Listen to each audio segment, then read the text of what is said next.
Allez. Parfait. Le feu, on va le reculer maintenant. La recette du cochon à la romaine est devenue la spécialité de Dominique alias Gaius Sempronius. Là, c'est bon.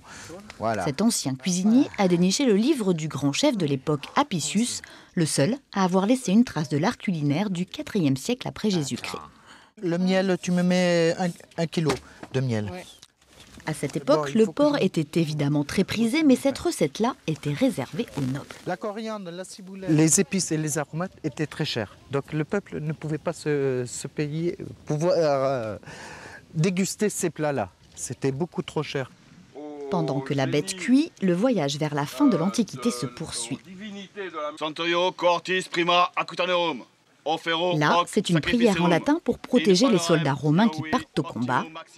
Ici, c'est le préfet du Poitou. Il recevait les étrangers venus de l'Europe de l'Est et leur trouvait une activité selon leurs compétences. Un sarmate, il vient d'au-delà du Danube. Il y a un vrai brassage culturel qui se fait avec ce qu'on appelle des Germains orientaux finalement qui viennent s'installer en Poitou et qui par la suite vont s'acculturer et se mélanger avec les populations gallo-romaines déjà présentes et les Francs qui arrivent avec Clovis un petit peu plus tard, donc dans les années 500, 510 après Jésus-Christ.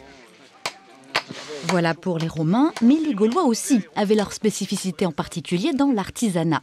La forge à même le sol où ils fabriquaient les flèches pour percer les côtes de mailles.